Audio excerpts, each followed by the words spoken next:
அதாவது தெருவுக்கு தெருவு குப்பை தொட்டி கிடையாது. நம்ம தமிழ்நாட்டை பொறுத்தவரையில் தெருவுக்கு தெருவு குப்பை தொட்டி கிடையாது. பிளாஸ்டிக், மக்காத குப்பை, மக்கிற குப்பை, பசுமை குப்பை அப்படின்னு தெருவுக்கு தெருவு குப்பை தொட்டி வைக்க அது கூட இல்லை. தெருவுக்கு தெருவு குப்பை தொட்டி இல்லை. ஆனால் தெருவுக்கு தெருவு வச்சா கூட அது சரியான தீர்வு கிடையாது. ஒவ்வொரு வீட்லேயும் வைக்கணும். ஒவ்வொரு வீட்லேயும் பெரிய குப்பை தொட்டி தேவையில்லை, ஒரு வீட்டுக்கு தேவையான ஒரு குப்பை தொட்டி. அதாவது அவங்கவுங்க வீட்டுக்குள்ளே வச்சுருப்பாங்க.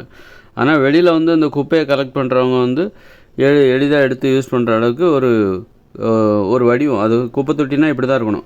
அவங்கவுங்க இஷ்டத்துக்கு தகுந்த மாதிரி குப்பை தொட்டி வைக்காமல் பசுமை குப்பை அப்புறம் இந்த மாதிரி மக்கிற குப்பை, மக்காத குப்பை அப்படின்னு சொல்லிட்டு ஒரு மூணு தொட்டி எல்லாருமே கண்டிப்பாக கடையில் அதை வாங்கி கண்டிப்பாக வச்சுருக்கணும். அந்த குப்பை தொட்டி ஒரே மாதிரி தான் இருக்கணும். வரிசையாக அவங்கவுங்க வீட்டு முன்னாடியே ஒவ்வொரு வீட்டு முன்னாடியே இருக்கணும். அவங்க அதில் குப்பையை கொட்டிடணும். வரவங்க குப்பையை அதிலேருந்து கலெக்ட் பண்ணிக்கணும். குப்பை அள்ளுறவங்க அதிலேருந்து கலெக்ட் பண்ணிக்கணும். அப்போ அங்கேயே பிரிக்கப்பட்டு விடுகிறது. ஒவ்வொரு வீட்லேயுமே குப்பை என்பது பிரிக்கப்பட்டு விடுகிறது. இப்படி ஒவ்வொரு வீட்லேயும் இந்த குப்பை தொட்டிகள் இருக்கும்போது அப்போ அதை மக்கள் சரியாக பின்பற்றுவாங்க. ஒரு குப்பை குறித்து ஒரு குப்பை மேலாண்மை அது குறித்த அறிவு இருக்கும். இன்றைக்கி தெருவில் குப்பை தொட்டி கிடையாது. வீட்டில் எல்லா குப்பைகளையும் ஒன்றா போடுற ஒரு குப்பை தொட்டி, ஒரே ஒரு குப்பை தொட்டி வச்சுருக்காங்க. எல்லா குப்பையும் அதில் ஒன்றா இருக்கும். பிளாஸ்டிக் இருக்கும், பசுமை கழிவுகள் எல்லாமே ஒரே குப்பை தொட்டியில் போடுவாங்க. அதை எடுத்து வெளியில் போடலான்னா தெருவில் போடலாம் அப்படின்னா தெருவில் குப்பை தொட்டி கிடையாது. அப்போ அவங்க என்ன பண்ணுறாங்க, ஏதாவது ஒரு இடம் யாருக்காவது தெரியாத ஒரு கேரி பேக்கில் கட்டி எங்கேயாவது தூக்கி வீசி எறிஞ்சிட்டு வந்துடுவாங்க. அது எங்கேயாவது ஒரு கால்வாயில் கொட்டிட்டு வந்துடுவாங்க. அப்போ இந்த குப்பை மேலாண்மை இருக்குல்ல, அது மிகப்பெரிய பிரச்சனையாக இருக்க காரணம் அரசாங்கத்திட்ட ஒரு சரியான அணுகுமுறை இல்லை. அரசாங்கம் தான் இதுக்கு காரணம். அரசாங்கம் சட்டத்திட்டத்தின் மூலமாக அந்த குப்பையை சரியாக அது எங்கே போய் சேரணுமோ அங்கே போய் சேரணும். ரொம்ப ஈஸி. அது ஒவ்வொரு வீட்லேயும் 3 குப்பை தொட்டி வச்சுருக்கணும். மக்கிற குப்பை, மக்காத குப்பை, அப்புறம் பசுமை குப்பை. இப்போ பிளாஸ்டிக்லாம் மக்காத குப்பை, பேப்பர்லாம் மக்கிற குப்பை. அப்போ அந்த மாதிரி அப்புறம் பசுமை கழிவுகள், காய்கறி கழிவுகள்லாம் ஒரு இது. இப்படி வீட்டுக்கு வீடு ஒவ்வொரு வீட்லேயும் 3 குப்பை தொட்டி இருக்கணும். அதோட அளவு அந்த வீட்டுக்கு தகுந்த மாதிரி சின்னதாகவே இருக்கலாம். அதே நேரத்தில் வீட்டுக்கு வெளியில் இருக்கணும். அந்த குப்பை அள்ளுறவங்க அதை எடுத்து கொண்டு போகிற மாதிரி ஈஸியாகவும் இருக்கணும். வெளியில் இருக்கணும், வீட்டுக்கு வெளியில் இருக்கணும். அது மழை தண்ணி வந்தால் உள்ளே போகாத அளவுக்கு. ஆனால் சிறிய அளவு தான், ஒரு 2-3 அடி உயரம் தான் இருக்கணும். ஒவ்வொரு குப்பை தொட்டியும் ஒரு 2 அடி உயரம், 3 அடி அந்த மாதிரி தான் இருக்கணும். இப்படி குப்பை அள்ளுற பொழுது நமக்கு குப்பை ஒரு பெரிய பிரச்சனையாக இருக்குது. இப்போ என்னென்னா அங்கங்கே கொட்டிடுறாங்க. அதனால் கால்வாயெல்லாம் அடைச்சிருது.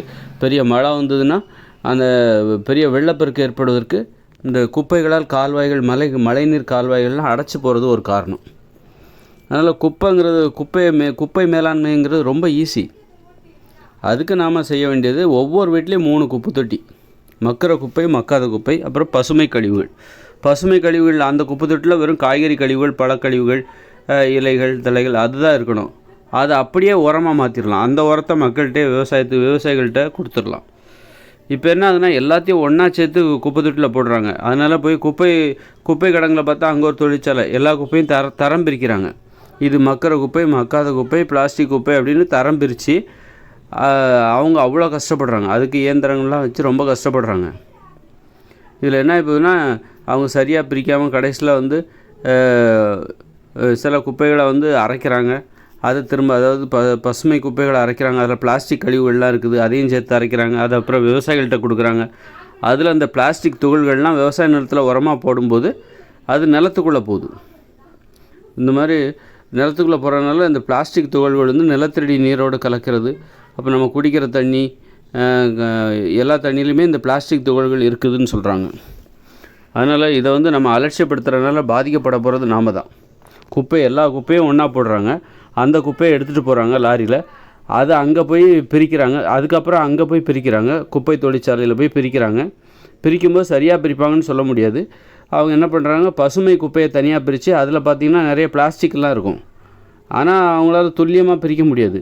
அப்போ அந்த பிளாஸ்டிக்லாம் இருக்கும், பசுமை குப்பையோட போட்டு அதை அரைச்சி காய வச்சு உரமாக மாற்றி விவசாயிகள்கிட்ட கொடுக்குறாங்க. விவசாயி என்ன பண்ணுறாங்க, நிலத்தில் போடுறாங்க. நிலத்தில் போடுற அந்த பிளாஸ்டிக் குப்பைகள் துகள்கள், பிளாஸ்டிக் குப்பைகளில் உள்ள அந்த பிளாஸ்டிக் துகள்கள் நிலத்தடி நீரோட கலந்து அப்புறம் நம்ம குடிக்கிற தண்ணீர் பயன்படுத்துகிற இதோட கலந்து நாம் நம்ம உடம்புக்குள்ளே போகுது. அதனால் குப்பை